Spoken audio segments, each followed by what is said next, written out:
बिस्मिल्लाहिर्रहमानिर्रहीम। अस्सलाम वालेकुम स्टूडेंट्स। Lecture number 2। कॉपीज़ बंद कर दें। बड़ी ऐश करवाई मैंने FAR1 में, आपको कुछ भी नहीं पूछा करता था क्योंकि मेरे पास टाइम शॉर्ट होता था। बंद कर लें कॉपीज़, बंद कर दें भाई, बंद कर लें। ये पीछे वाले 2 नंबरी ना कीजिएगा प्लीज़, ईमानदारी से खेलना। बच्चियों प्लीज़ बंद कर दें, बंद कर दें, बंद कर दें जल्दी से, शाबाश। हाँ मेरे दोस्त, एसिड क्या होता है भाई? मोबाइल जेब में रख लें मेरी, आपको कह रहा हूँ। एसिड, हाँ ओन्ड था कल ओन्ड लिखा हुआ था। नहीं, पहली लाइन क्या बोली? अ रिसोर्स, हाँ, कंट्रोल्ड बाय द एंटिटी। आगे बोले कैसे इंश्योर करूं control of the asset? Business के पास एसेट का कंट्रोल है, कैसे इंश्योर करेंगी आप?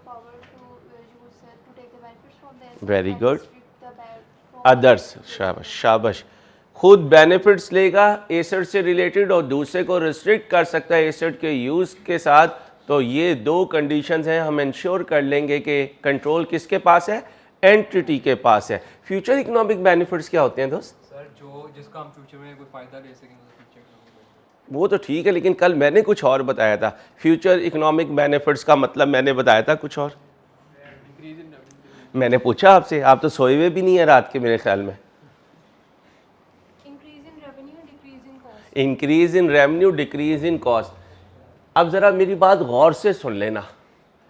इंट्रो नाम है कॉन्सेप्ट का, FAR1 नाम है प्रैक्टिस का, FAR2 नाम है रिटेंशन का, कॉस्ट नाम है क्रिएटिविटी का, और MFA नाम है जजमेंट का। क्योंकि मैंने 5 अपनी ज़िंदगी में पढ़ा खपाया हुआ अपने आप को। दोबारा सुन लें। Intro concept, FAR1 practice, FAR2 retention, cost creativity, MFA judgment. Cost का हर क्वेश्चन दूसरे से मुख्तलिफ मिलेगा, हर क्वेश्चन दूसरे से मुख्तलिफ मिलेगा। कोई 40-50 क्लासेस के बाद टीचर पे तुम्हारा ट्रस्ट बैठेगा, ट्रस्ट बैठेगा। पिट पड़ता था मैं कॉस्ट पढ़ाते पढ़ाते, बच्चा कहता था सर जो FAR1 में बात है ना वो कॉस्ट में नहीं आ रही। वो इसलिए नहीं आ रही कि कॉस्ट जो है वो क्रिएटिविटी का नाम है, हर क्वेश्चन दूसरे से मुख्तलिफ होगा। ठीक है, तो FAR2 क्या है? रिटेंशन। रिटेंशन का मतलब रोज सुनूंगा, रोज तुम सुनाओगे, जो सुनाते जाओगे वो तैयार होता जाएगा, उसको हम पेपर में अप्लाई करते जाएंगे। ओके हो गया। इंटेंजिबल एसेट, ब्राउन बाल, कल थे आप क्लास में? यार ऐसे तो नहीं करना ना, FAR2 की क्लास मिस कर दी। मेरी जान क्या करते हो यार। जी बच्चों, इंटेंजिबल एसेट कल थी क्लास में, बताएं इंटेंजिबल एसेट क्या होता है? अच्छा, मुराक में भी नहीं जाना ये, हाँ, और इतनी जोर से घुरी भी नहीं डालनी कि सर समझे मुझे आता है। सर पहचान लेते हैं कि ये घुरी कौन सी है, कॉन्फिडेंस वाली है या 2 नंबरी वाली है। जी मेरे बच्चे, सर बेटा जी। इंटेंजिबल एसेट, लाउडली रिकॉर्डिंग में जाना चाहिए।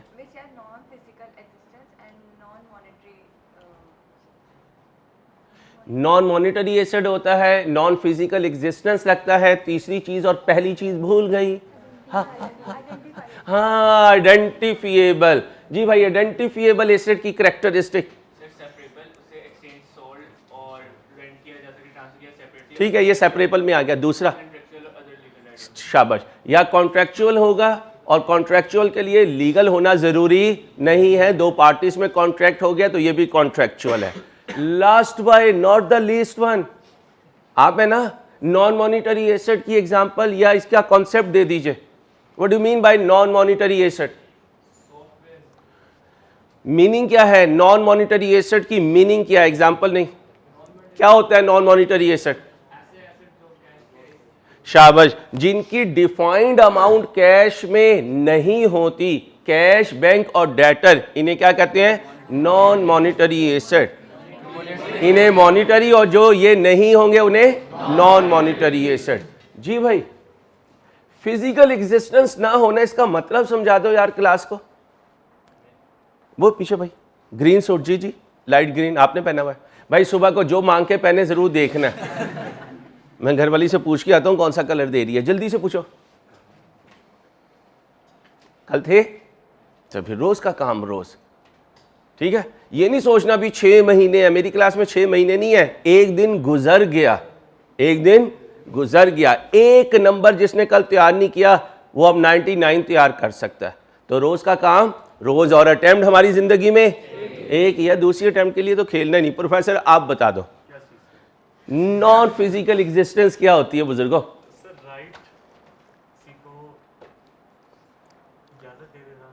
नहीं, नॉन फिजिकल एग्जिस्टेंस का मतलब है जिसकी फिजिकल फॉर्म नहीं है, जो किसी सब्सटेंस की हालत में नहीं है। और अगर कहीं किसी इंटेंजिबल एसेट में एपरेंटली फिजिकल एग्जिस्टेंस नजर आ रही है तो वो उसकी सेकेंडरी कैरेक्टरिस्टिक है। प्राइमरी कैरेक्टरिस्टिक उसके अंदर की मौजूद परमिशन या उसके अंदर का मौजूद राइट या उसके अंदर का मौजूद कॉन्ट्रैक्ट है, जिसकी वजह से ये इंटेंजिबल एसेट है। यहां तक क्लियर? कोई कंफ्यूजन? अच्छा, इसके बाद हमने कहा था इंटेंजिबल एसेट को बिजनेस में लाने के जी 5 तरीके हैं। कितने हैं? कौन मेरा बच्चा या बच्ची बताएगी? शाबाश जी बेटा आप बता दो। कल नहीं थी? ऐसे नहीं करना ना बेटा, आप भी नहीं थी कल? थी? फिर जल्दी से बताओ। एक्विजिशन का वर्ड के साथ कुछ बोला था मैंने, ऐसे ना। हाँ, एक्विजिशन थ्रू सेपरेट परचेज। जी सेकंड?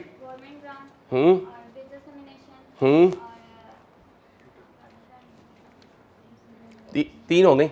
जल्दी जल्दी जल्दी, शाबाश। विन करना। ओ बेटा क्लास में क्लास नहीं मेरे बच्चे, अभी मैंने बहुत साल पढ़ाना है इंशाल्लाह, अभी तो तुम्हें फाइनल पढ़ाना है, अल्लाह खैर करे। बाकी भूल गई। जी बेटा आप बताओ। ओ बेटा ऐसे नहीं करना। जी बच्चे आप बताओ।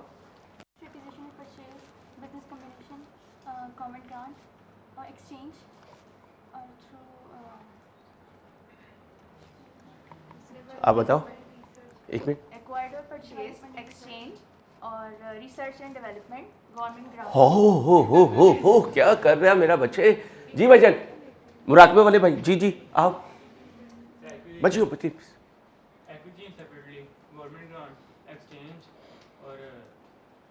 इंटरनली जनरेटेड और 5वां बिजनेस कॉम्बिनेशन। 5 हो गए।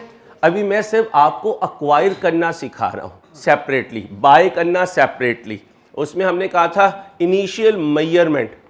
आप बता दो उमर, इनिशियल मेजरमेंट का कॉन्सेप्ट IS 38 क्या कह रहा है? ये आपने पूछना ना, मैंने तो इनिशियल मेजरमेंट का है। हो ना भाई ना, वो तो रिकॉग्निशन क्राइटेरिया है, इसलिए तो मैंने स्किप किया था ताकि शॉर्ट खेलो तुम। गलत गलत गलत, वेट करो उमर। हाँ जी, इनिशियल मेजरमेंट क्या था कॉन्सेप्ट?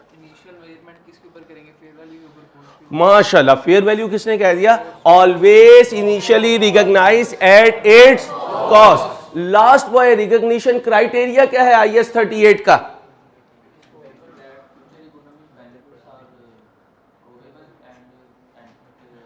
शाबाश। An intangible asset will always only be recorded if and only if future economic benefits and second cost can be measured reliably। पहले है रिकॉग्निशन क्राइटेरिया, फिर है इनिशियल मेजरमेंट। और जब भी सेपरेटली बाय करूंगा, जब भी इनिशियली रिकॉर्ड करूंगा, पहली दफा रिकॉर्ड करूंगा इंटेंजिबल एसेट को, उसकी कॉस्ट पे करूंगा। और 5 तरीकों से अगर लेकर आ रहा हूं तो 5 तरीकों में उसकी कॉस्ट डिफरेंट होगी। कल मैंने कौन सी सिखाई थी? अगर मैं इसको सेपरेटली बाय करूं, ओके हो गया? तो फिर मेंटली तैयार हो जाओ, रोज का काम रोज होगा। फिर इंशाल्लाह FR2 आपके हाथ पे होगी, जहां मर्जी बैठ के पूरी सुना देना। जी भाई एक मिनट रुको, आओ जी करो सॉल्व करें। PDF देंगे भाई ग्रुप में, पहले दे दिया करें जैसे ही क्लास शुरू होती है। बच्चों 1 मिनट वेट करें, PDF आ रहा है आज का, उसमें ये एग्जाम्पल मौजूद है। 8:30 में ना अपने बच्चों के ग्रुप में पुट कर देनी है। बुजुर्गों की है, बुजुर्गों की है। PDF पुट करें जल्दी से। इधर वाले बच्चे जो है शुरू करें।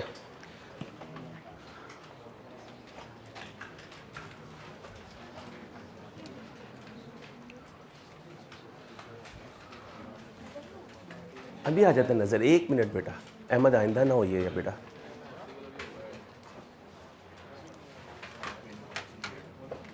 बातें नहीं, बातें नहीं।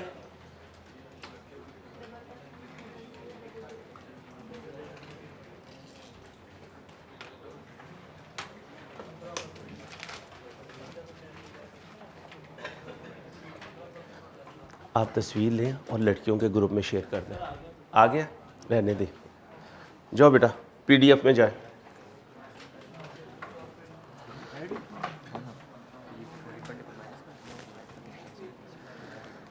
लो मेरे बच्चों, एक्सक्यूज मी, मेरे साथ रहना।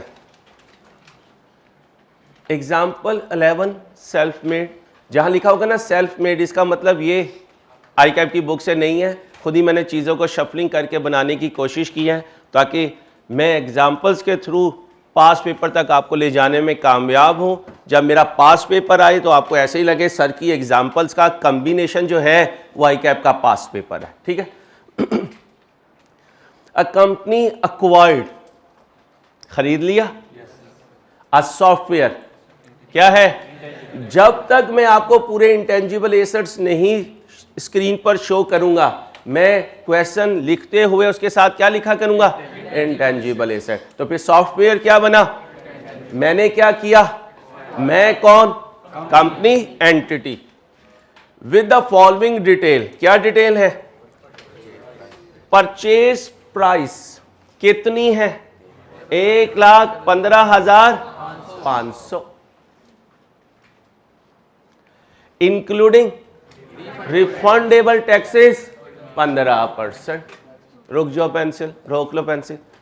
इंक्लूडिंग रिफंडेबल टैक्सेस, रूल क्या है? नॉन रिफंडेबल को परचेज प्राइस में और रिफंडेबल को माशाल्लाह माशाल्लाह, लटका दे मुझे इससे। इंट्रो से शुरू हुआ हूं, अब फिर FR2 में आके गलती हो रही है माशाल्लाह।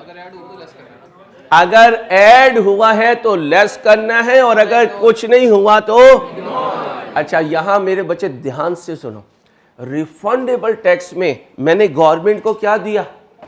कैश दिया। मेरा कैश डाउन हुआ, कैश डाउन होके क्रेडिट हो गया। भाई क्रेडिट हो गया। रिफंडेबल का मतलब रिसीवेबल फ्रॉम गवर्नमेंट। ये मेरा एसेट है। अब अगर government within 12 months they from the balance sheet date तो ये मेरा, और अगर गवर्नमेंट कहे 3-4 साल के बाद दूंगा तो ये मेरा नॉन करेंट एसेट। ओके हो गया।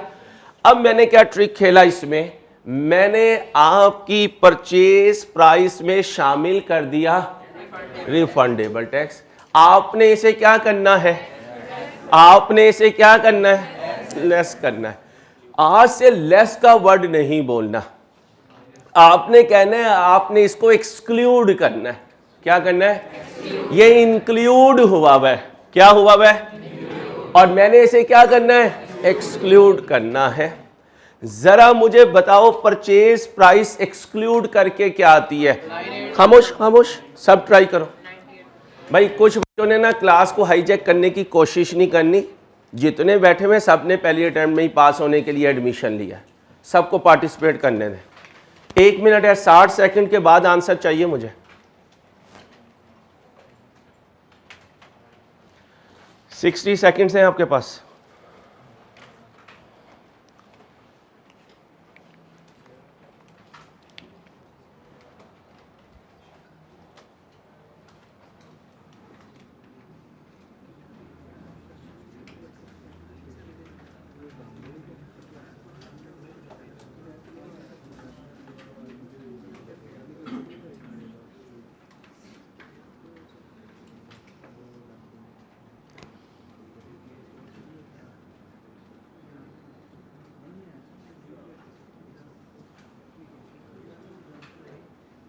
कौन सी एग्जाम्पल है? 11, एग्जाम्पल 11। आओ बेटा, बेटा बातें नहीं प्लीज मेरे बच्चे, प्लीज। किसी एक बच्चे को क्लास में डांटना, इसका मतलब सर अंसारी 6 महीने के लिए पीछे चले गए।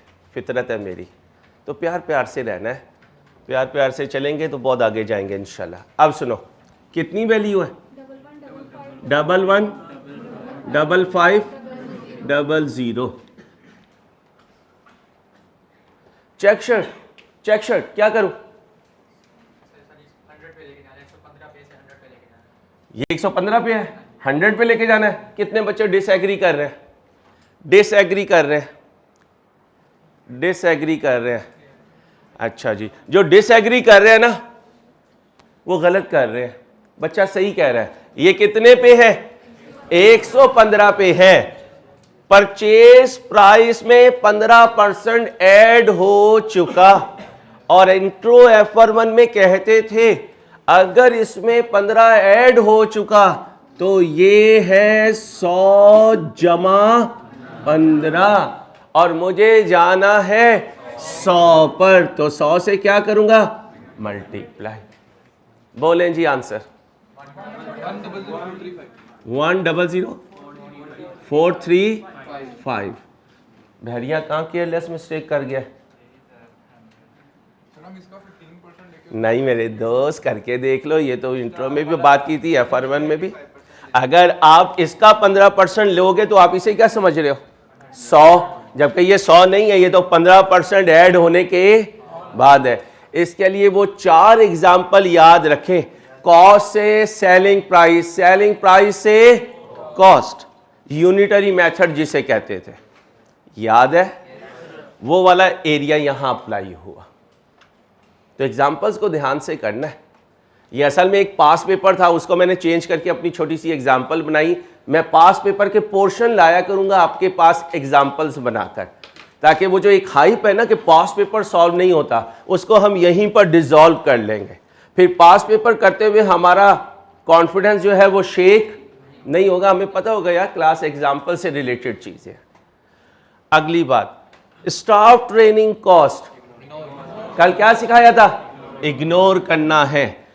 Consultancy charges for implementation of, तो कोई भी कंसल्टेंसी होगी। अच्छा, अब अगली बात सुने। सॉफ्टवेयर की इंस्टॉलेशन होगी, इंप्लीमेंटेशन होगी, इसकी भी इंस्टॉलेशन, लेकिन उसको क्या वर्ड कहते हैं?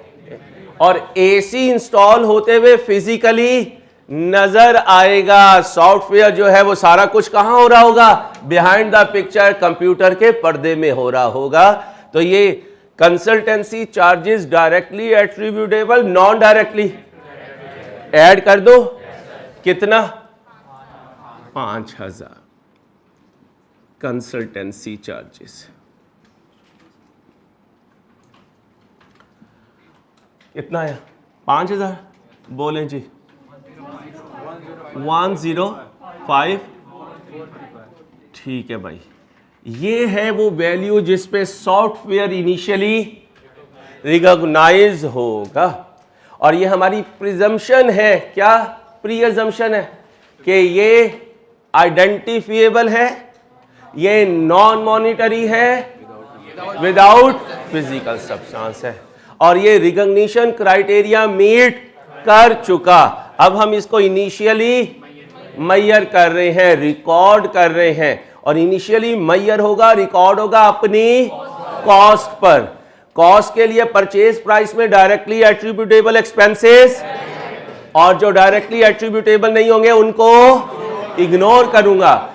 और अगर कोई नॉन डायरेक्टली एट्रीब्यूटेबल इसमें ऐड है तो उसको एक्सक्लूड करूंगा। एक्सक्लूड करने का ये अंदाज होगा। यहां तक कोई प्रॉब्लम? चल सकता हूं आगे? चलें जी।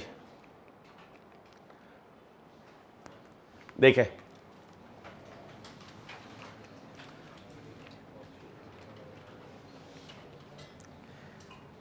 अगर तुम मेरे तरीके से चलो ना, यकीन करो तुम कहोगे यार F2 तो वाकई कुछ नहीं था। जब मैं यहां एग्जाम्पल दूं ना तो ये समझो एक छोटा सा टेस्ट शुरू हुआ है, 2 मिनट तक मैंने किसी से बात नहीं करनी, मैंने अपना आंसर तैयार करना है, फिर जो मर्जी होता रहे क्लास में मेरी बला से। Your time starts now. Online आप साथ करेंगे तो बचेंगे, अगर आप ये कहेंगे ना मैं वीडियो वॉच कर लूँ बाद में करूँगा, तो आप एक रॉन्ग वे में मूव कर रहे हैं बेटा, मंजिल पे नहीं पहुँच सकेंगे। काइंडली साथ साथ मूव करें।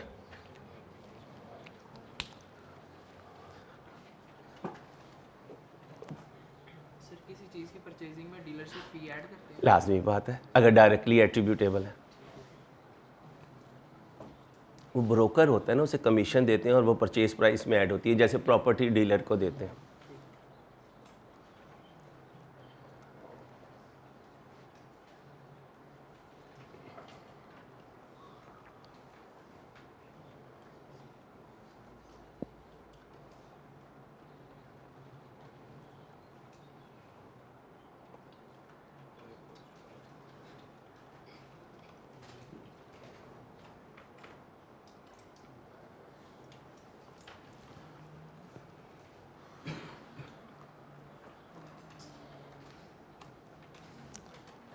पहले समझना है,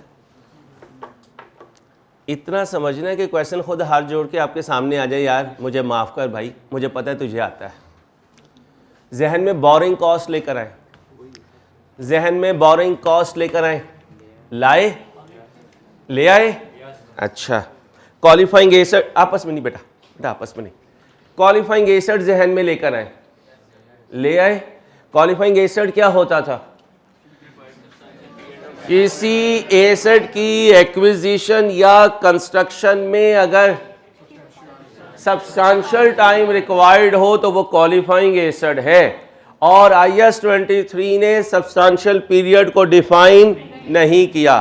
क्लास में क्या कहा था? कितने महीने हो तो सब्सटेंशियल, 2 या 3 या 4 महीने। कब तक इंटेंजिबल एसेट की कॉस्ट को कैपिटलाइज करते रहते हैं?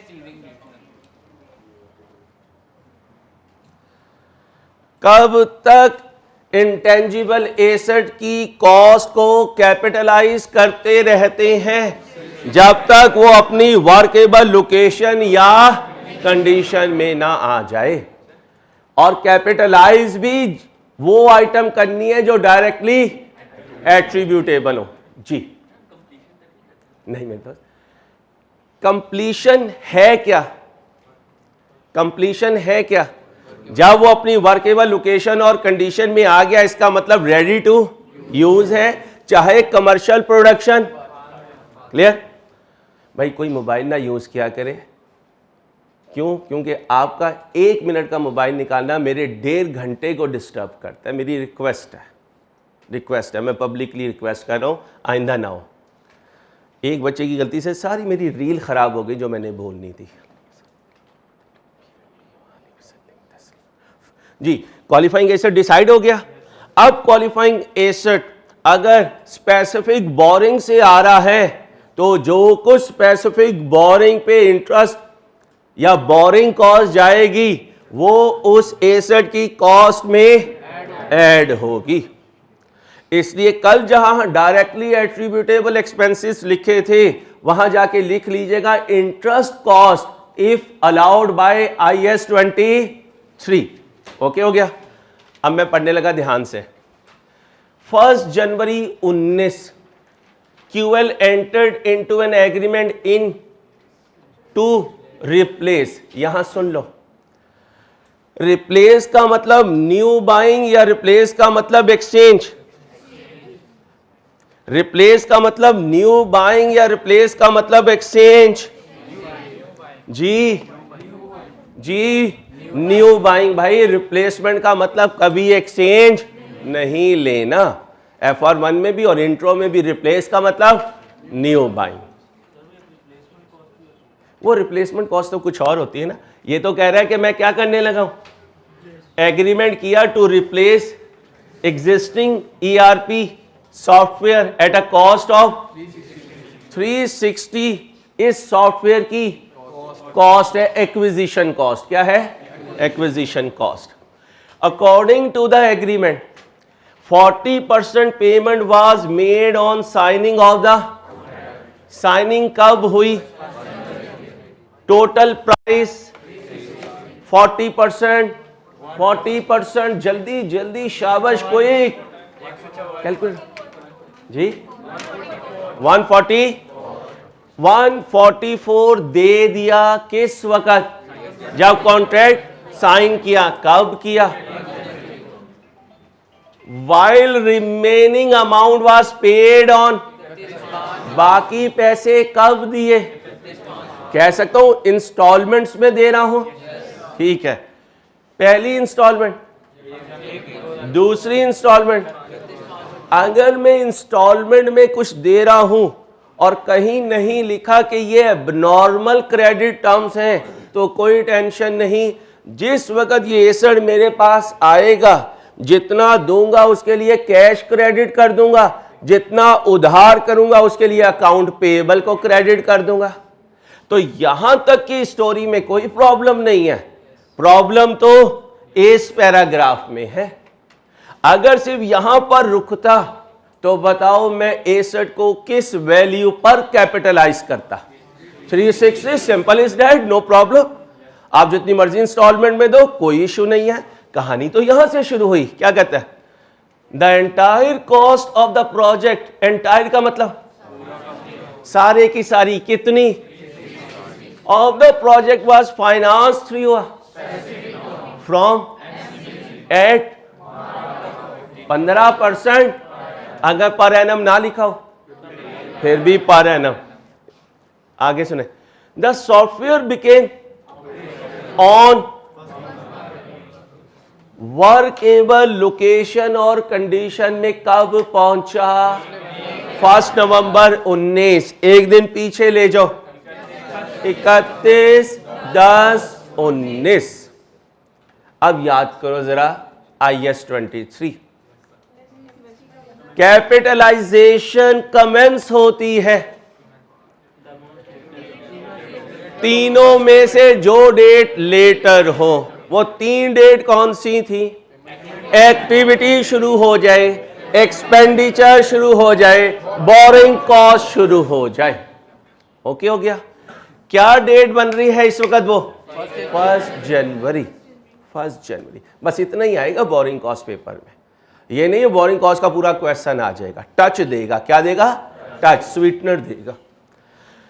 यहां से कैपिटलाइजेशन शुरू होगी, कब तक जाएगी? जब तक सीज नहीं होती। और सीज कब होती है? जब एसेट कंप्लीट हो जाए, रेडी टू यूज हो जाए। और रेडी टू यूज हो रहा है 31/12/19, 31/10/19। शाबाश।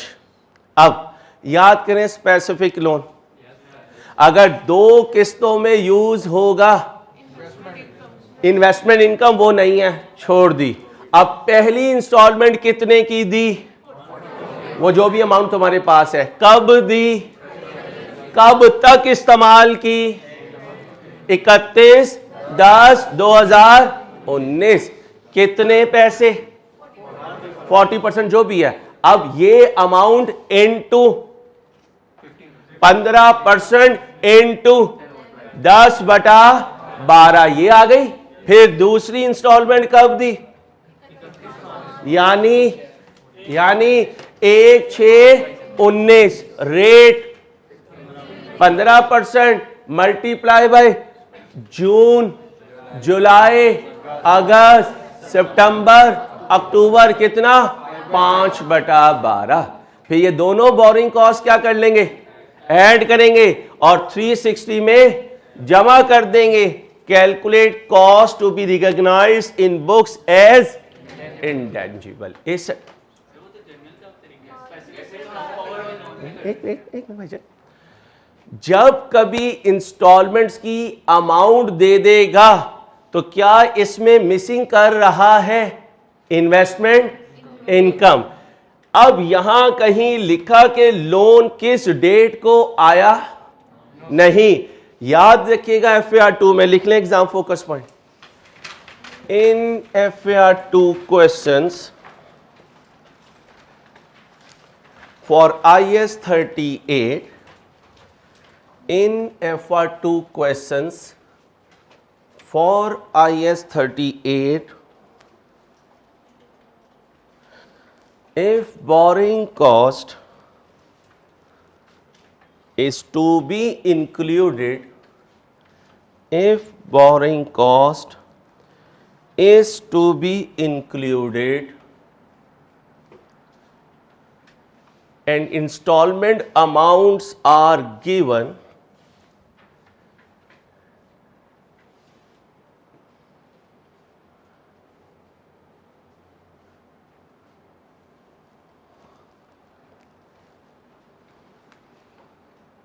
क्या लिखा है?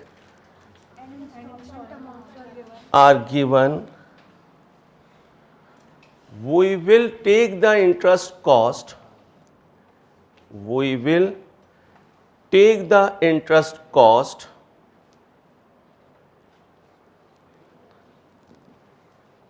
on the basis of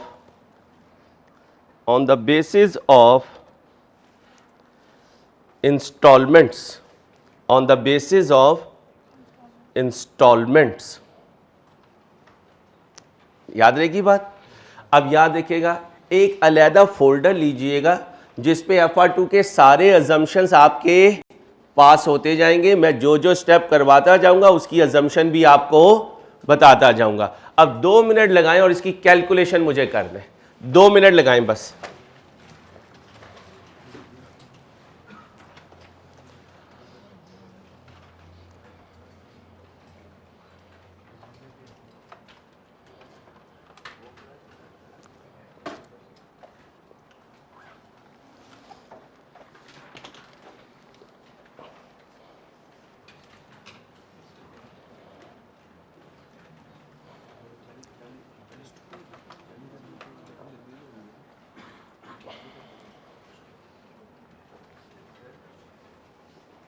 कर लिया जी बेटा? जी फिर वही करते बेटा, फिर सेम करते और फिर जितनी अमाउंट बोरिंग की लेते उस पर 15% लगाते। कमेंसमेंट डेट से सीजिंग डेट तक जितनी होती वो एसेट की कॉस्ट में क्या कर देते? ऐड कर देते। कॉस्ट ऑफ, बोलिए, कॉस्ट ऑफ सॉफ्टवेयर है, सॉफ्टवेयर।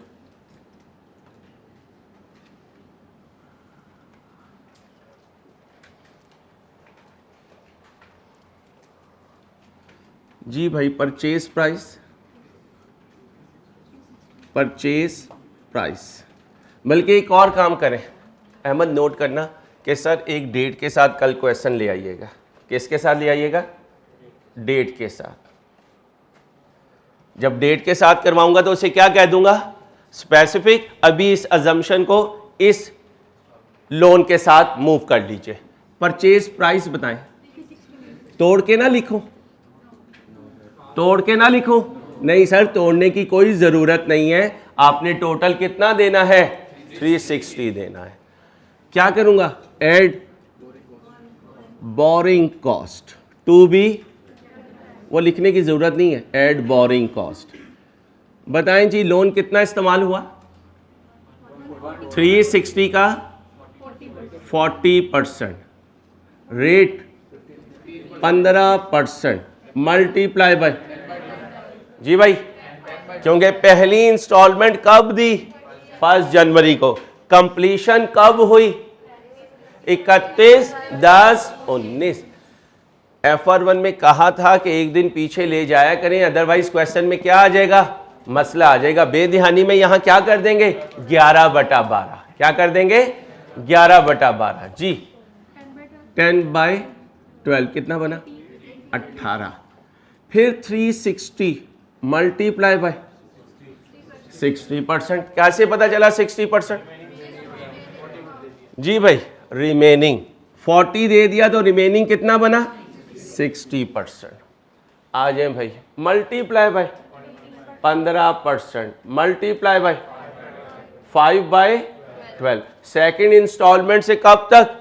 कंप्लीशन डेट तक। बनाए 13.5, जमा कर दें 391.5। एंट्री क्या होगी इसकी? 391.5 की। इंटेंजिबल एसेट डेबिट और बैंक क्रेडिट।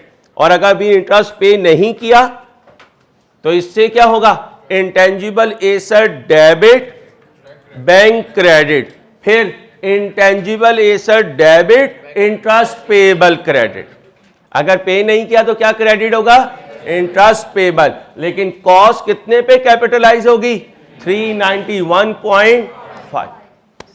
जी सर ऐसे तो कॉन्सेप्ट ही सारा चेंज हो रहा है। स्पेसिफिक लोन FR1 में हमने उसको होल वैल्यू पे लिया था। मैं इसलिए तो कह दिया, खत्म कर दिया। जब मैं डेट लेकर आऊंगा FR2 के लिए फिर करवा दूंगा, इसलिए क्रॉस कर दिया। इसका भी क्वेश्चन था उधर। सुबह क्वेश्चन इसका दे दूंगा आपको, वो आ जाएगा आपके पास। और वो फिर उसी कॉन्सेप्ट फिर उसी कॉन्सेप्ट से चलेंगे।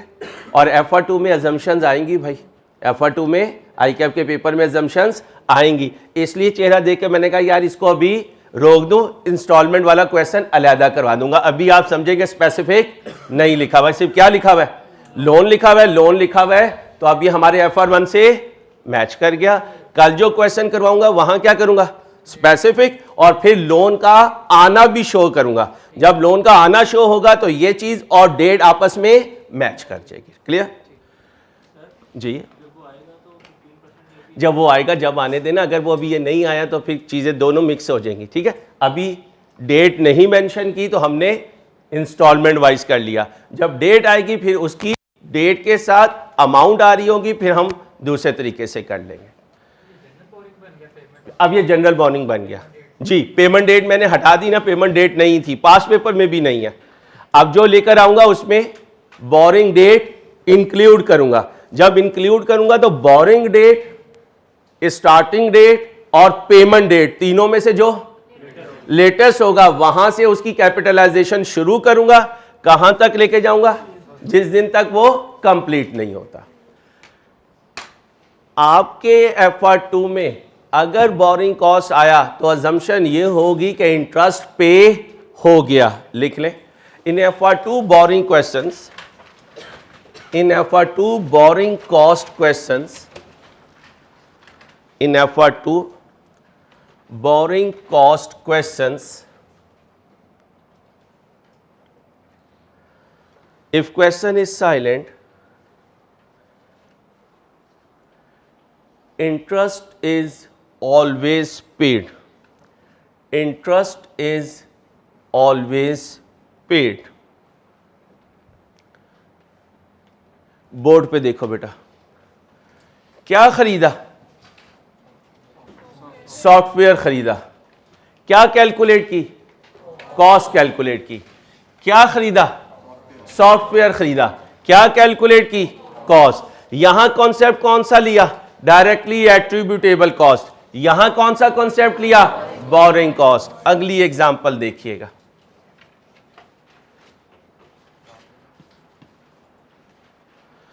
देखो बेटा जरा,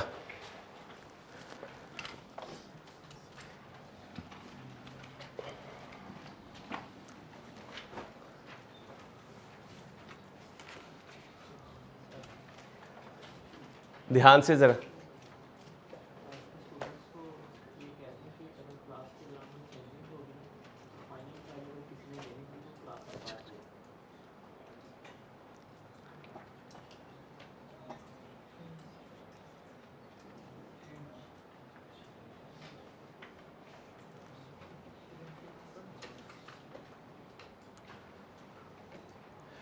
जी दोस्तों, क्या कह रहे हैं? ध्यान से सुनिएगा। On 1 January 19 QL acquired a licence.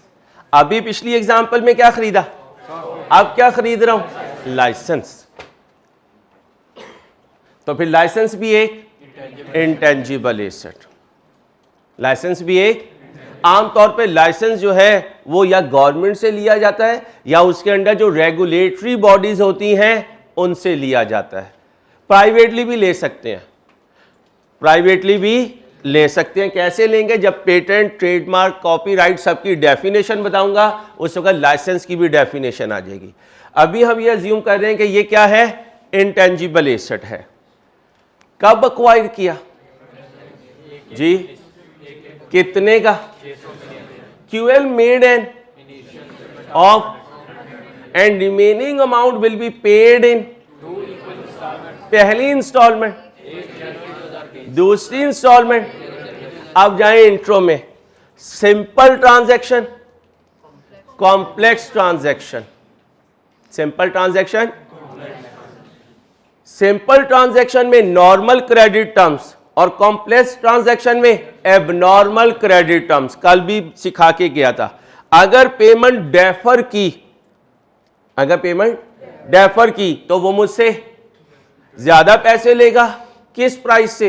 Normal credit terms की प्राइस से। वो जो डिफरेंस होगा वो मेरा इंटरेस्ट होगा, वो मेरा। अब वो जो इंटरेस्ट मैं दूंगा, अगर मैंने स्पेसिफिक बोरिंग से वो इंटरेस्ट दे रहा हूं तो मैं कैपिटलाइज कर दूंगा, और अगर जनरल बोरिंग से दे रहा हूं तो फिर पीएनएल में लिख दूंगा, और अगर यूज किया उस जनरल बोरिंग को तो उसको भी क्या कर दूंगा? कैपिटलाइज कर दूंगा। यहां तक की स्टोरी तो ओके है। ये क्या है? Cost of. इस लाइन का मतलब डेफर्ड पेमेंट्स हो रही हैं। इस लाइन का मतलब डेफर्ड पेमेंट हो रही है। वो कहीं क्वेश्चन में बताएगा नहीं, सिर्फ क्या देगा? फाइनेंसिंग का रेट देगा। दूसरी निशानी, कब बाय किया? दूसरी इंस्टॉलमेंट, तीसरी इंस्टॉलमेंट। इसका मतलब नॉर्मल क्रेडिट टर्म्स लिख ले। If question is silent, if question is silent, if question is silent, normal credit terms is maximum 3 months. If question is silent, normal credit terms will be 3 months maximum. अब पूरे FR2 में जहां कहीं credit transaction हुई और credit period ना mention हुआ तो वो मैक्सिमम कितना जा सकता है? अगर 3 महीने से ज्यादा जा रहा है तो इसका मतलब डेफर्ड पेमेंट्स हैं। क्या है? आईकैप के एक पास पेपर में उसने एक कमेंट दिया हुआ एग्जामिनर ने कि डेफर्ड पेमेंट वो समझना जो 1 साल के बाद हो रही हो, ताकि फाइनेंसिंग कॉस्ट पर एनम होती है और तुम यही समझना कि तुम्हें मिनिमम कितना इंटरेस्ट देना पड़ेगा? 1 साल का लिखे। According to ICAP past paper, ये सारी बातें याद रखनी है बेटा आईकैप का क्वेश्चन सॉल्व करते हुए। According to ICAP past paper, according to ICAP past paper, abnormal credit terms, abnormal credit terms will be assumed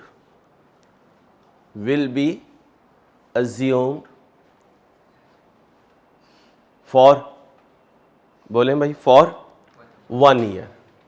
normal credit terms कितनी अज्यूम करोगे? 3 months। और एबनॉर्मल क्रेडिट टर्म्स 1 year। अब सुनिएगा, कितने का अक्वायर किया? ये वो प्राइस है जो मैं पे करूंगा।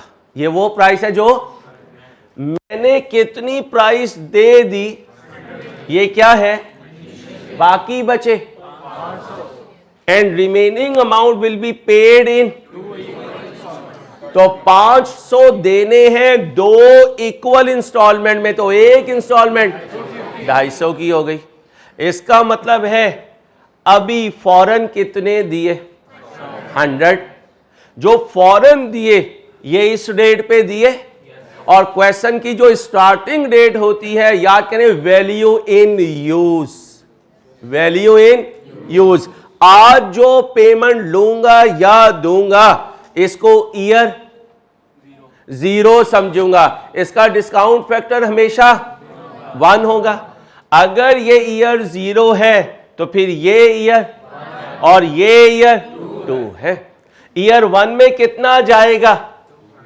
100, 250। ईयर 2 में ईयर 0 में डिस्काउंट रेट। अगर मैं इन फ्यूचर वैल्यूज को इस वैल्यू पे, बहरिया रुक बेटा, अगर मैं इन फ्यूचर वैल्यूज को इस वैल्यू पे, इस फाइनेंसिंग कॉस्ट पे डिस्काउंट कर दूं तो इन आउटफ्लोज की प्रेजेंट वैल्यू आएगी।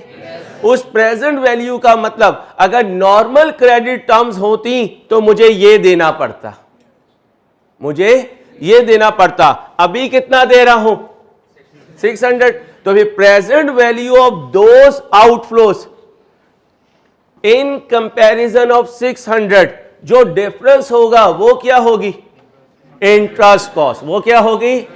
आगे इंटरेस्ट कॉस्ट की कोई स्टोरी नहीं है। कल क्या पढ़ा था? क्या पढ़ा था? जो कैश इक्विवेलेंट प्राइस होगी उस पर तो इसे क्या कर लूंगा? इंटेंजिबल एसेट को डेबिट कर दूंगा, और जो डिफरेंस होगा दोनों पेमेंट्स में उसे क्या समझूंगा? Interest expense. क्या समझूंगा? अगर आगे स्टोरी मजीद होती फिर पता चलता कि उस इंटरेस्ट को इंटेंजिबल एसेट का पार्ट बनाना है या नहीं बनाना। क्वेश्चन साइलेंट होगा तो नहीं बनाना, लिख लें। इन डेफर्ड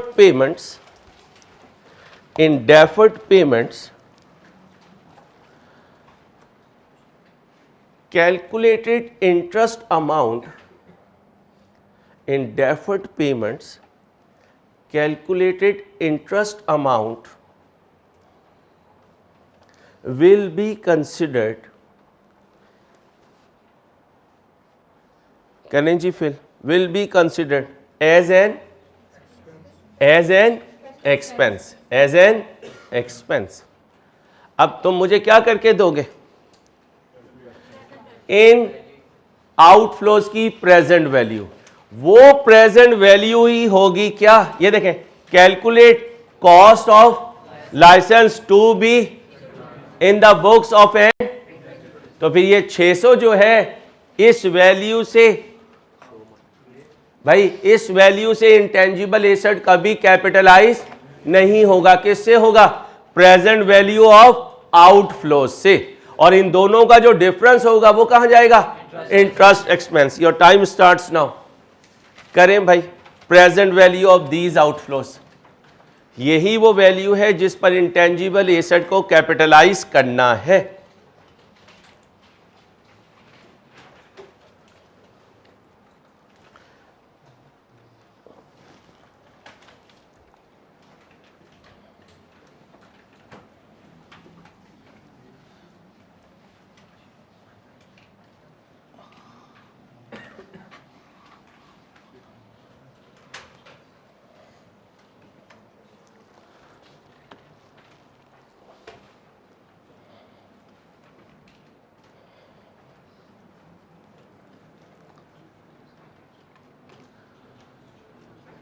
थोड़ा सा जल्दी काम बेटा।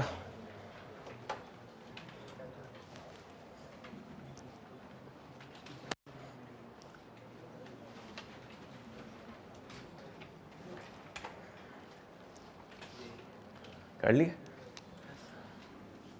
बेटा? देखो इधर, 1/1/19 है। इसे क्या कहा करूंगा? अच्छा, ये रटा नहीं लगाना कि ये जो डेट है ना, बस इसको ईयर 0 लिख लेना है। आपने दोनों आदतें बनानी है, ईयर 0 भी लिखना है और 1/1/19 भी लिखना है। क्यों? हमारा मोस्ट इंपॉर्टेंट टॉपिक जो 15 नंबर का लीजिस का है, IFRS 16, उसमें हम बार बार प्रेजेंट वैल्यू कैलकुलेशंस करेंगे और उसमें ये दोनों चीजें कंफ्यूज करती हैं। इसलिए एग्जैक्ट डेट भी लिखा करो और ऊपर लिखा करो ईयर 0। अगली डेट बोले, कभी नहीं लिखना, हमेशा क्या लिखना? 31/12/19 और ये होगा ईयर 1। छोटी छोटी अजम्पशन खुद ही बनाते जाना, जिसने पूरी FR2 में भी यूज होनी है और MFA में भी यूज होनी है जब आप इन्वेस्टमेंट अप्रेजल करेंगे। इसके बाद ईयर 2 क्या बनेगा? 31/12/20। यहां क्या लिखूंगा? क्या लिखूंगा बेटा? आउटफ्लोज। ईयर 0 में कितना हुआ 100, इधर देन 250। क्या चाहिए डिस्काउंट फैक्टर किस रेट पर 10% पर, इसका हुए 1। ईयर 0 हमेशा 1 होगा, वेरिफिकेशन देख लें। 1 plus R raise to the power minus N, 1 plus 0.10 raise to the power, और मैथ में जिसकी पावर 0 हो वो हमेशा, तो सारे सिलेबस में ईयर 0 मेरा डिस्काउंट फैक्टर हुआ करेगा, बाकी तुम दिया करोगे। बोलो अगला। 1 plus R raise to the power minus 1.909, 1 plus R raise to the power minus 2.826।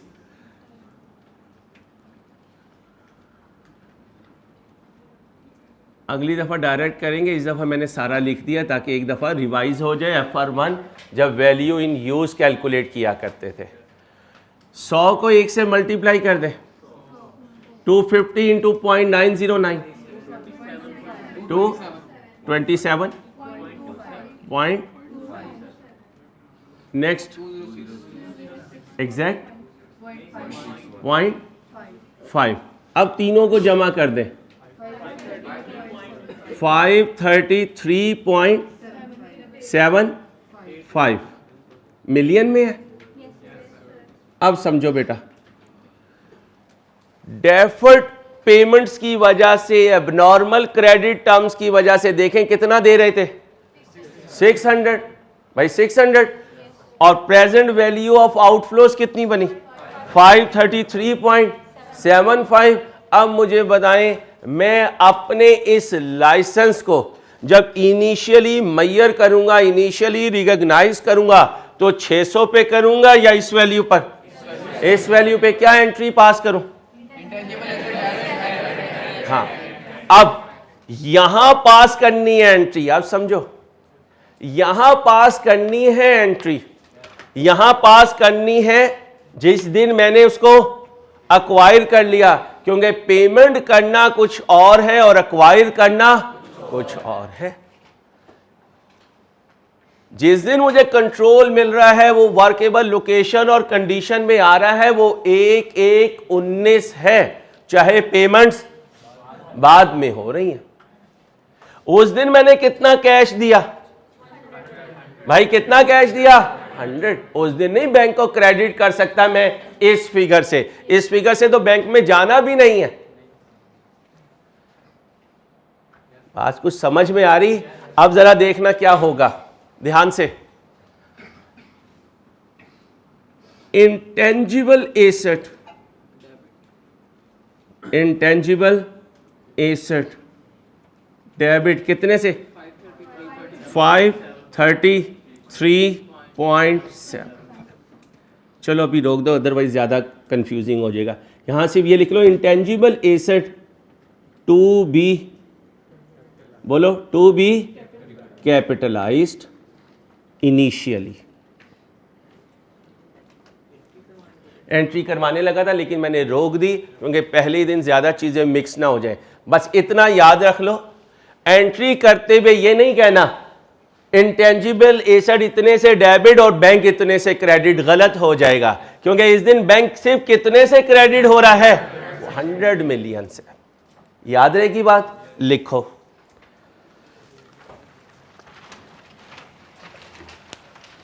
मेरी कोशिश है इस वक्त सिर्फ मैं आपको कॉस्ट डिटरमिन करना सिखाऊं जिस पर आपने कैपिटलाइज करना है। अभी बाकी चीज़ों को इग्नोर करके चलूं, अदरवाइज ज़्यादा लोड हो जाएगा, ओवरडोज ना हो जाए। क्या लिखा है?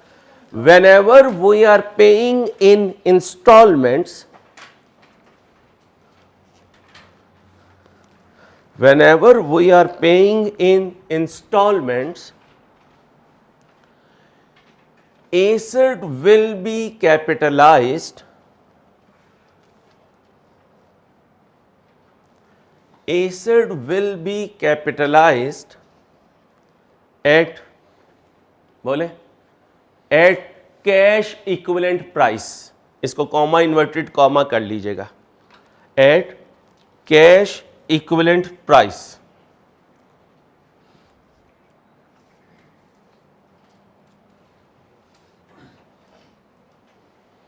यहां तक कोई पॉइंट पूछना हो? अभी इंटरेस्ट को छोड़ते मुझे बता दिया कि जो कुछ डिफरेंस होगा। अच्छा, अगर मैं आपसे कहूं मुझे जरा इंटरेस्ट एक्सपेंस तो बता दो कितना है, कैसे आएगा?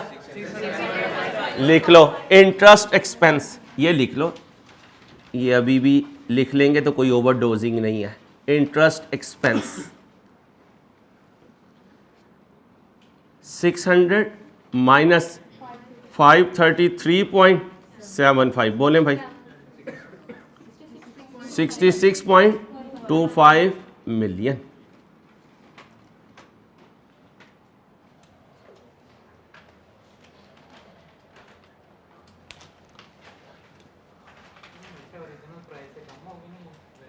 ओरिजिनल प्राइस नहीं कहनी, उसे कहना है डेफर्ड पेमेंट्स। क्या कहना है? डेफर्ड पेमेंट्स, क्योंकि जो आम लोगों को वो बेच रहा है वो इस प्राइस पे बेच रहा है नॉर्मल क्रेडिट टर्म्स पे, तो हम भी अपनी बुक्स में इसी पर कैपिटलाइज करेंगे। जो एक्स्ट्रा दे रहे हैं वो हमारा इंटरेस्ट है।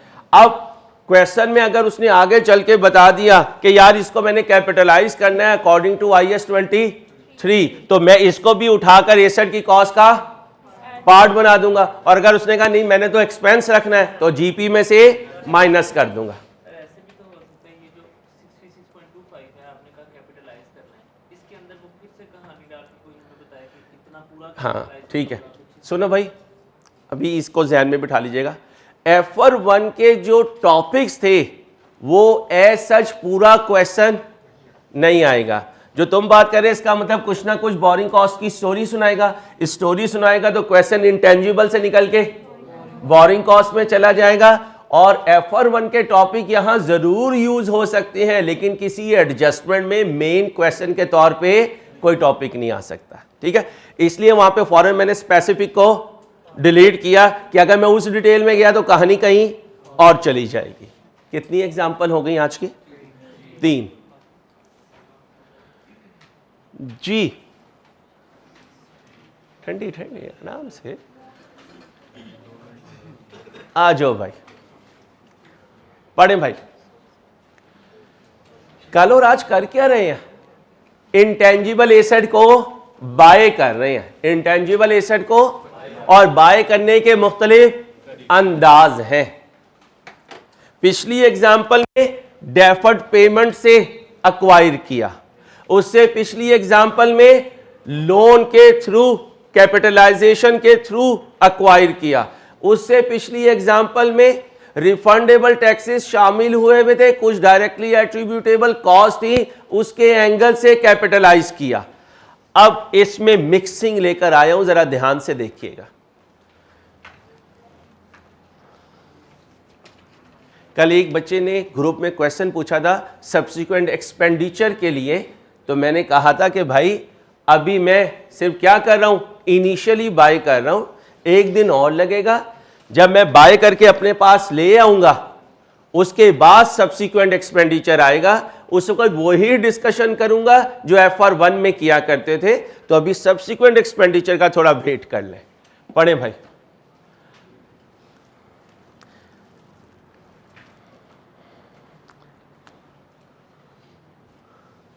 कल का लेक्चर ओपन करके रखें अपने मोबाइल में। कल का लेक्चर मोबाइल में जो डाटा दिया हुआ है आपको, PDF में जो नोट्स दिए हुए वो आपके पास होने चाहिए। अगर कॉपी किया था बोर्ड से तो वो ओपन कर ले, नहीं तो वो ओपन करके रखें, ताकि जब मैं क्वेश्चन पढ़ूं तो आपको एक एक बात क्लियर हो।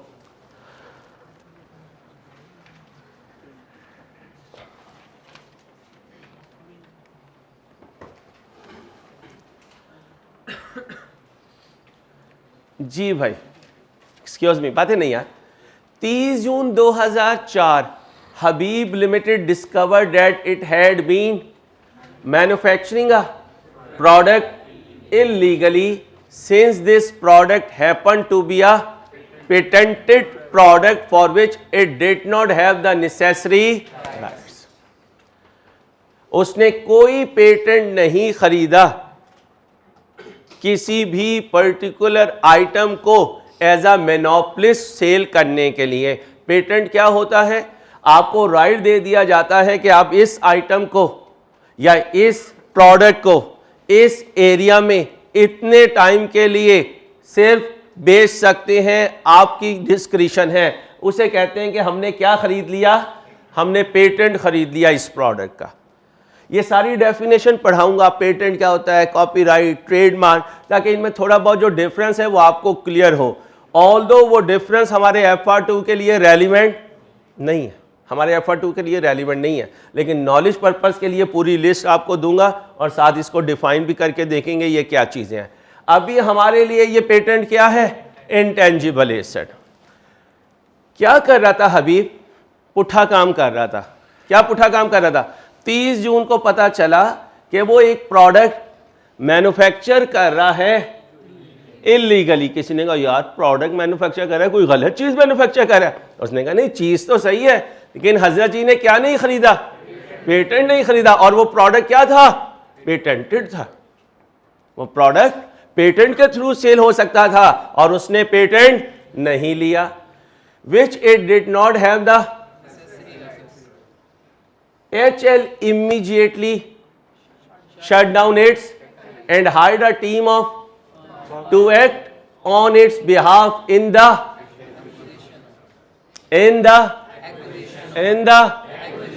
इसका मतलब है भाईजान पकड़े गए।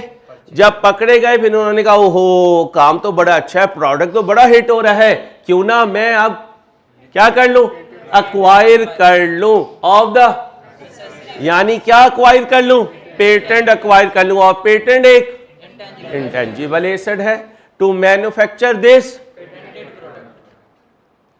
अब ये पेटेंट खरीदना चाह रहा है।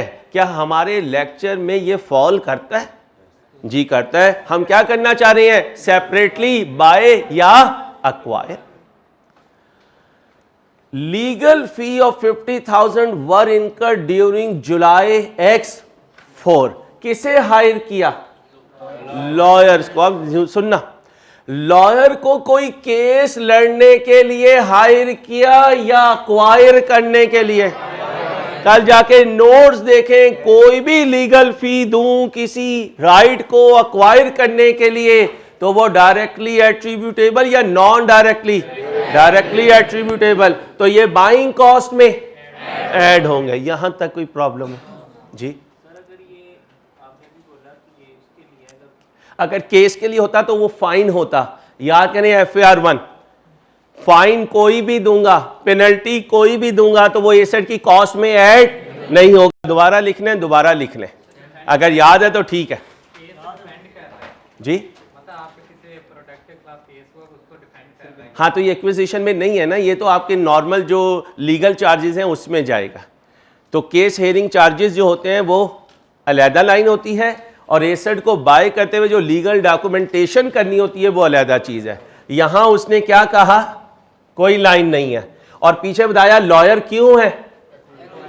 इसका मतलब यहां लॉयर का केस या उसका स्टेटस क्लियर कर दिया कि मैं क्यों लेकर आ रहा हूं उन्हें? अक्वायर करने के लिए। बहुत शुक्रिया। लीगल बीबी बंद कर दो ना भाई। कोई भी किसी दोस्त या सहेली से मोबाइल लाए प्लीज फंक्शन पूछ के आया करें, रिक्वेस्ट है बच्चियों से भी। The legal process was on 31 July 4। Lawyer ने अपना पूरा केस, पूरा डॉक्यूमेंटेशन फाइनल किया। क्या लेने जा रही है कंपनी? पेटेंट लेने जा रही है। ठीक है। HL was then required to pay to purchase the right mean patent, right mean patent, patent mean intangible asset। तो फिर कंपनी को पे करना है 8 लाख। किसके लिए? इंटेंजिबल एसेट की परचेज के लिए, इंक्लूडिंग एज, अब क्या करूं? एक्सक्लूड कर दूं तो 8 लाख में से 80,000 गए। अच्छा, अब वो बच्चा जिसने सुबह गलती की थी कि अंसारी अब तुम वही कर रहे हो, तुमने सीधी अमाउंट माइनस की। भाई जब होगा परसेंटेज तो वो तरीका, जब होगा एब्सोल्यूट तो सिंपल माइनस करना, एक्सक्लूड मीन माइनस कर दो। यहां तक कोई इशू? तो 8 लाख माइनस 80,000 क्या बचा? आगे सुनिएगा। During the month of July factory was, क्यों शट डाउन करना पड़ा?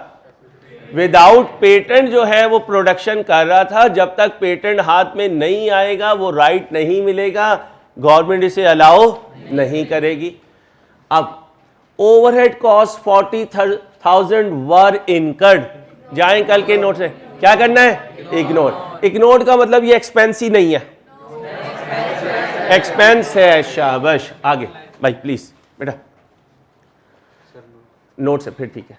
Significant market share was due to, जब बंद हो गया तो लोग कहीं और स्विच कर गए, और आजकल तो स्विच ओवर कॉस्ट वैसे ही बहुत कम है, स्विच ओवर कॉस्ट कम है। जब मोनोपोली होती है तो स्विच ओवर कॉस्ट ज्यादा होती है। आज वापडा कहीं नहीं देनी बिजली तो फंस जाएंगे, क्योंकि अदर ऑप्शन बहुत कम है।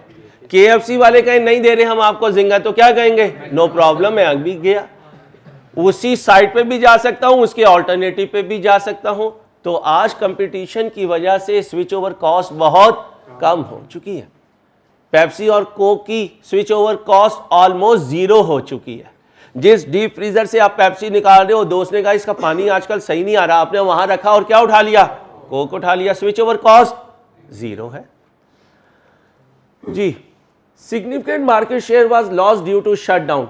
HL total sale over August and September was 20,000 but its expenses were resulting in a loss of. अब मुझे बताएं जी, ये जो लॉस है ये इस पेटेंट की परचेज प्राइस में ऐड कर दूं? क्यों ना करूं?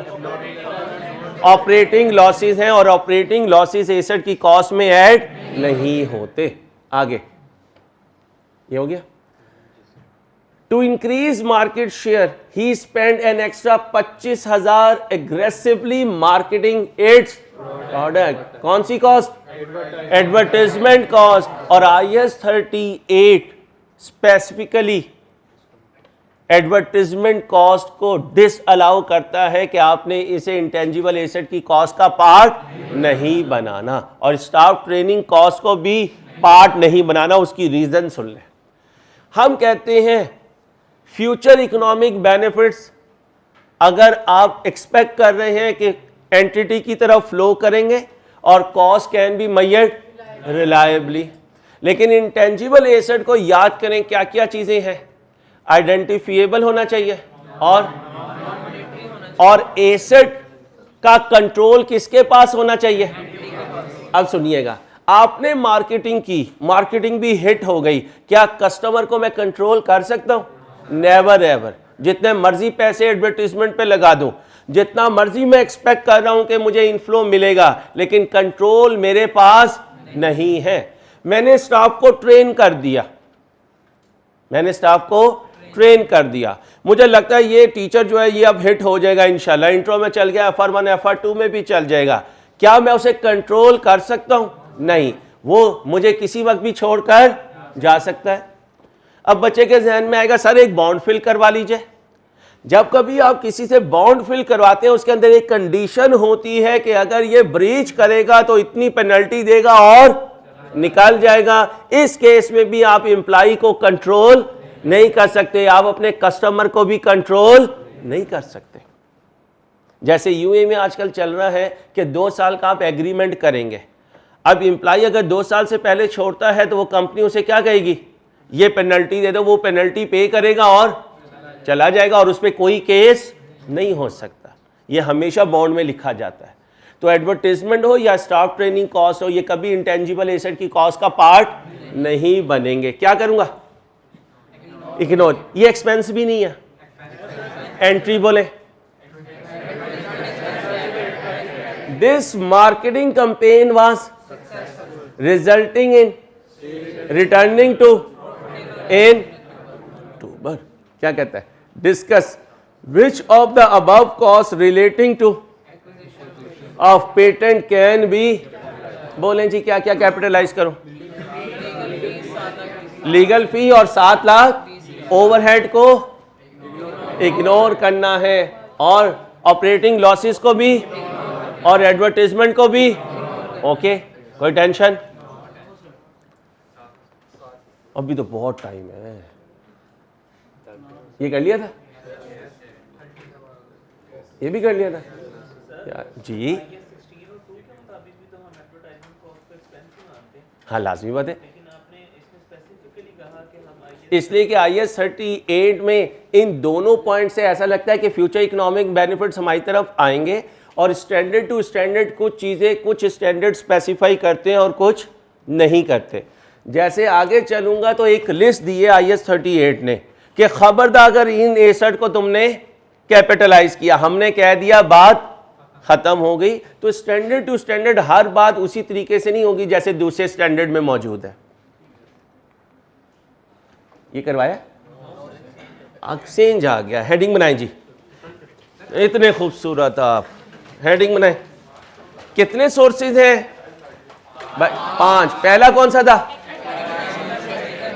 अब हमें पता चल गया जब अक्वायर करेंगे इन मुख्तलिफ अंदाजों से करेंगे, हर अंदाज से हमने कैलकुलेशन कर ली। अब जब मैं आपको पास पेपर पे लेकर जाऊंगा और एक्विजिशन आया सेपरेटली, तो जितनी एग्जांपल मैंने करवाई है इंशाल्लाह इससे बाहर पास पेपर नहीं जाएगा, अल्लाह ने चाह तो। अब कहाँ आने लगा? एक्सचेंज ऑफ, छोड़ दो अभी, छोड़ दो छोड़ दो छोड़ दो छोड़ दो, sukoon.com। कौन सा .com? sukoon.com। जो कुछ FAR 1 में एक्सचेंज ऑफ एसेट पढ़ा, उस एसेट से आगे सिर्फ एक वर्ड लगाऊंगा, इंटेंजिबल, और मेरी स्टोरी खत्म हो जाएगी।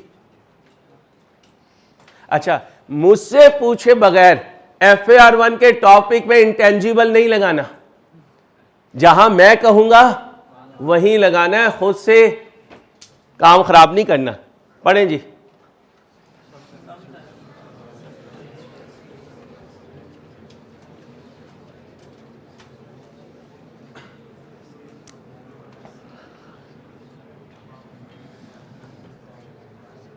FR 1 की बुक से ही लिखा है भाई, FR 1 की बुक से ही लिखा है। सिर्फ जहां जहां एसेट है वहां वहां क्या आएगा? इंटेंजिबल आएगा। जरा मेरे साथ रिवाइज कर लो, पढ़ने से वो बात रिवाइज नहीं होती जो करने से होती है।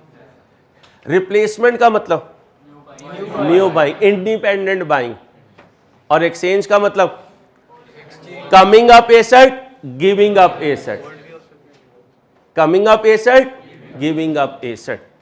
अभी मैंने अमोर्टाइजेशन शुरू नहीं किया। इंटेंजिबल एसेट की डेप्रिसिएशन को क्या कहते हैं? अमोर्टाइजेशन कहते हैं। सिखाऊंगा, वो एक अलग पूरा लेक्चर है हमारा, how to amortise the intangible assets. ठीक है, अभी सिर्फ आपने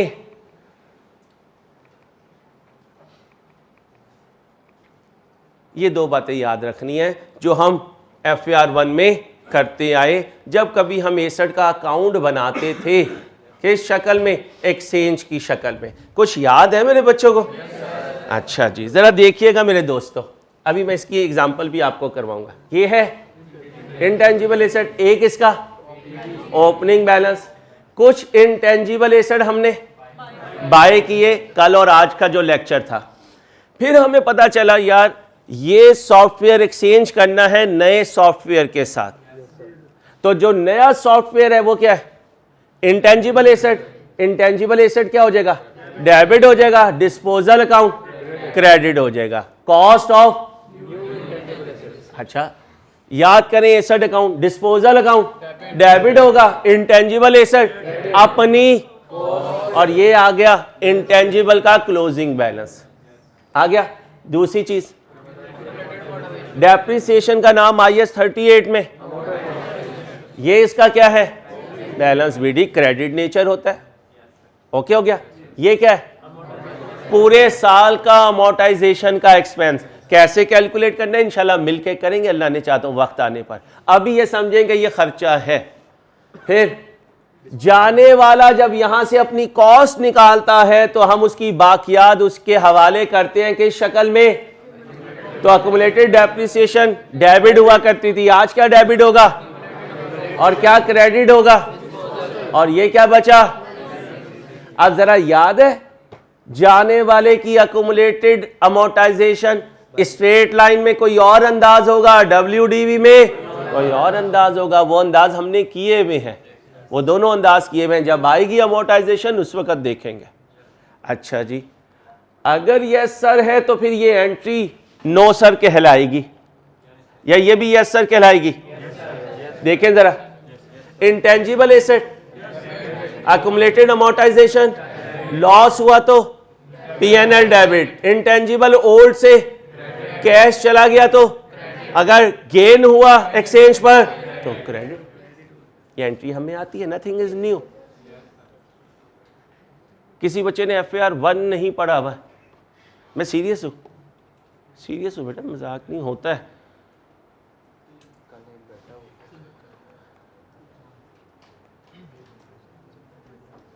डिस्पोजल अकाउंट याद है? फिक्टिशियस अकाउंट होता था गेन या लॉस के लिए। Disposal debit, disposal debit old intangible credit. इधर देखें, new intangible debit disposal credit, accumulated amortisation debit disposal credit, disposal debit cash credit, cash debit disposal credit. Loss हुआ तो इधर आएगा, गेन होगा तो इधर आएगा। कुछ जी, टेंजिबल से इंटेंजिबल पॉसिबल? टेंजिबल से इंटेंजिबल नहीं नहीं नहीं नहीं, क्लास सेम होती है क्योंकि एक्सचेंज हमने जो पुट करना है हमारे सिलेबस में अमोर्टाइजेशन का लिंक होगा किसके साथ? इंटेंजिबल के साथ। Intangible exchange with intangible. ये भी पीपी की हेडिंग के अंदर है। पीपी की किसमें? नहीं, IS 38 इंटेंजिबल एसेट। किसमें? Intangible asset. इस वक्त मैं क्या करवा रहा हूँ? IS 38। स्टोरी क्योंकि पीपी से मिलती जुलती है इसलिए जहन कहाँ जा रहा है, लेकिन हमने कहाँ जहन रखना है? IS 38 में। जी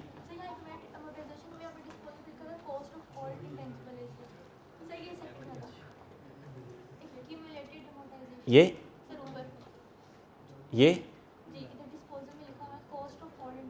लाजिमी बात है। नहीं नहीं,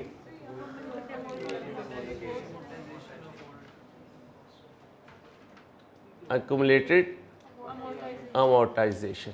अहमद ठीक कर देना प्लीज।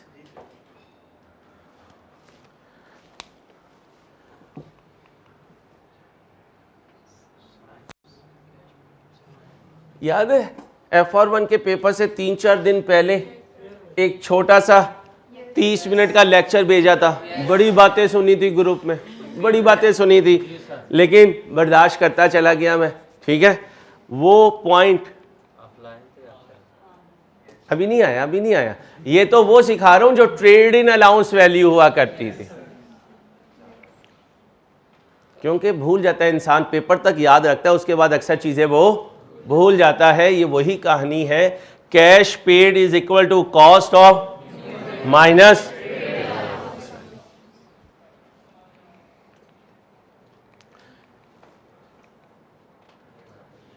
याद है ये पेज? भाई याद है? ठीक है, अगर याद है तो फिर आज रिवाइज कर लेंगे। सर नहीं, अभी मैं करवा के भेजूंगा सर, इतना अच्छा नहीं हूं मैं सर, मजबूरी है, इतना अच्छा हूं नहीं मैं। जरा पहले इसको रिवाइज कर लेते हैं, ये भूल जाता है। जरा पढ़ लें, जल्दी से पढ़ लें।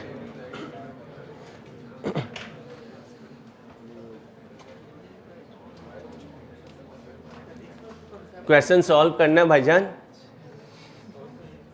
अभी हमने क्वेश्चन सॉल्व करना है, कोई बुक्स पैक ना करे, इंसान बने।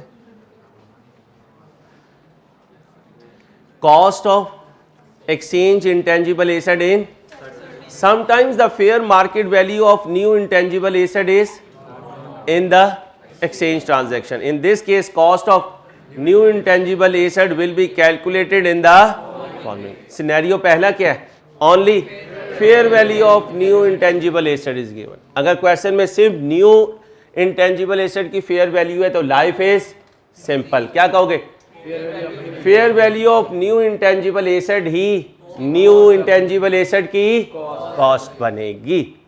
Fair value of new intangible asset is but fair value of old intangible asset is given. और मुझे क्या चाहिए? इधर देखो, लाइट पे देखो, cost of new intangible asset कैसे आएगी? Fair value of old intangible asset plus fair value of old intangible asset, यानी कैश पे किया तो प्लस करना, रिसीव किया तो मैं वो प्लस माइनस से नोट्स नहीं देता ताकि पेपर में याद ही ना रहे प्लस कब करना था और माइनस कब करना था। नए एसेट की कॉस्ट बराबर होगी पुराने एसेट की, फेयर वैल्यू ले लेना, उसमें कैश पेड, और अगर कैश आ रहा है तो उस कैश रिसीव को ये कब अप्लाई करोगे? ओल्ड गिवन है फेयर वैल्यू, न्यू की fair value given, fair value of old intangible and fair value of new intangible both are known, both are known, दोनों गिवन है। ये देखिए क्या है, ये सेम है, तो इसका मतलब न्यू की ना हो, सिर्फ ओल्ड की हो, न्यू और ओल्ड दोनों की हो, दोनों के रूल सेम है। अब fair value of both new intangible asset and old intangible asset is not given. अभी ये बाद में बताता हूं कि ट्रांजैक्शन लैग कमर्शियल सब्सटेंस क्या होता है। Book value of old intangible ले लेना, cash paid, book value of old intangible ले लेना, कैश रिसीव्ड। आप सुने भाई, ट्रांजैक्शन लैग कमर्शियल सब्सटेंस क्या होता है? एक होता है कमर्शियल सब्सटेंस, ये डिटेल में सिखाऊंगा IFRS 15 में। कहां सिखाऊंगा? जब मैं आपको रेवेन्यू रिकॉग्नाइज करना सिखाऊंगा।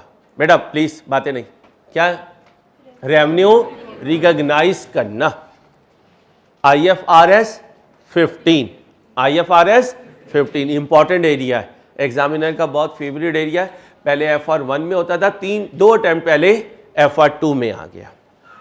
अब बच्चों, आपने कभी किसी शॉप का विजिट किया और आपको ये हायर पसंद आ गया, आपने कहा यार दे दो एक पीस, उसने कहा यार ये तो डिस्प्ले का है और ये तो डमी है, ये मॉडल हमारे पास नहीं है। आपने कहा अभी मैंने साथ वाली दुकान पे देखा है, वहाँ से मंगवा दो। उसने अपने छोटे को भेजा और क्या कहा, एक higher number this and this साथ वाली दुकान से ले आओ। वो साथ वाली दुकान पे गया, उनके रैक से उठाया और उसे क्या कहा, 2 घंटे में देता हूँ तुम्हें। कितने में देता हूँ? 2 घंटे में। लाया, कस्टमर को बेचा, पैसे जेब में डाले, लॉक किया, नमाज पढ़ने चला गया। 2 घंटे के बाद हायर वालों की डिलीवरी आई, इसने एक एसी उठाया, दुकानदार को वापस कर दिया। बताएं इन 2 दुकानों के दरमियान में जो ट्रांजैक्शन हुई उसमें कमर्शियल सब्सटेंस है? नहीं है। क्यों? इस ट्रांजैक्शन ने दोनों दुकानदारों के आपस के कैश फ्लोज को कोई इफेक्ट नहीं दिया। इसे कहते हैं लैक ऑफ कमर्शियल सब्सटेंस। क्या कहते हैं? Lack of commercial substance, commercial substance की कमी। लैक का मतलब कमी और कमर्शियल सब्सटेंस का मतलब पैसे की इन्वॉल्वमेंट नहीं है, कोई कैश फ्लो में चेंज नहीं आई दोनों दुकानदारों के। इसलिए जब इस दुकानदार से आप एसी उठाकर लेकर आ रहे हैं तो वो दुकानदार कोई खुश नहीं है। क्यों नहीं है खुश? क्योंकि इस ट्रांजैक्शन में कमर्शियल सब्सटेंस नहीं है। और अगर आप उसे कहो कि यार तुमने कितने का लिया, वो कहे 2000 का, चलो मैं तुम्हें 2200 दूंगा, ये मुझे दे दो, अब क्या होगा? अब कमर्शियल सब्सटेंस है कितने का? 200 का। तो लैक ऑफ कमर्शियल सब्सटेंस कहते हैं जिस ट्रांजैक्शन की वजह से कैश फ्लोज में कोई तब्दीली ना आए। और कमर्शियल सब्सटेंस जिस ट्रांजैक्शन की वजह से कैश फ्लोज में तब्दीली आ जाए। एक पॉइंट याद रखिएगा,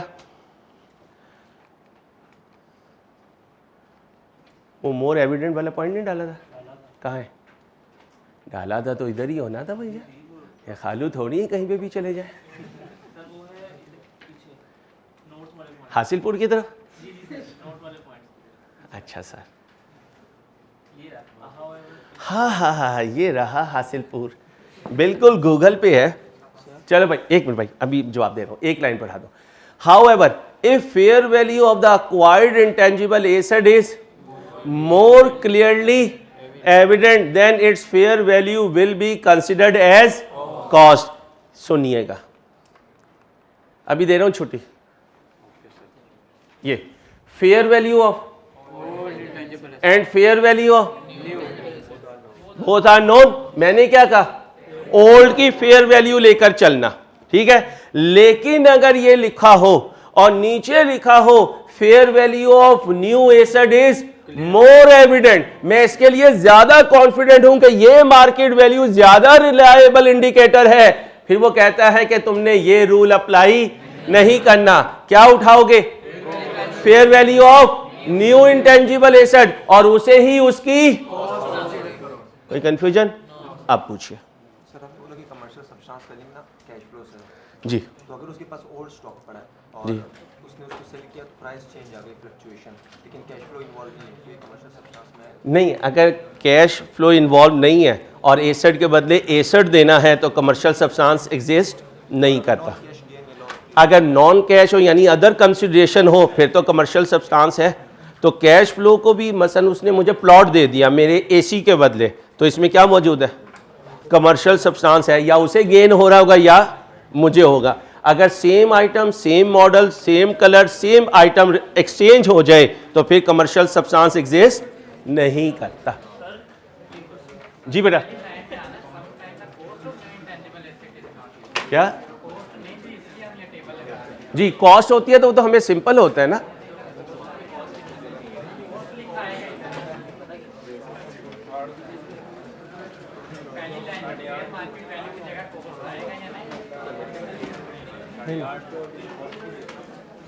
इसका बट का बात कर रहे हो ना, कल करेंगे डिस्कस, अभी छेड़ी बात तो लंबी हो जाएगी। सुने बेटा, एक्सक्यूज मी, आज जाके क्या करेंगे, थोड़ा सा पछतावा कि हमने एक दिन जाया कर दिया। जिन्होंने किया है, जो कह रहे हैं यार अभी तो इंट्रोडक्शन चल रहा है, सारी बताएंगे कि FR2 कब स्टार्ट होनी है, तो इस वीक में इंशाल्लाह हम इंटेंजिबल एसेट को कहीं 60-70% तक लेकर जा चुके होंगे। हर क्लास कितने परसेंट सिलेबस को कवर कर रही है, 1%। 100 क्लासेस 100 मार्क्स। तो रोज का काम रोज करें। कल सिर्फ 2 बच्चों ने ग्रुप में क्यूरी पूछी, बाकी या तो सोए हुए थे या सफर की थकावट उतार रहे थे, ठीक है। तो इंशाल्लाह ग्रुप में मुलाकात रहेगी, सारा रिवाइज कीजिएगा। अगर कोई होमवर्क देना हुआ तो शाम तक ग्रुप में आया करेगा।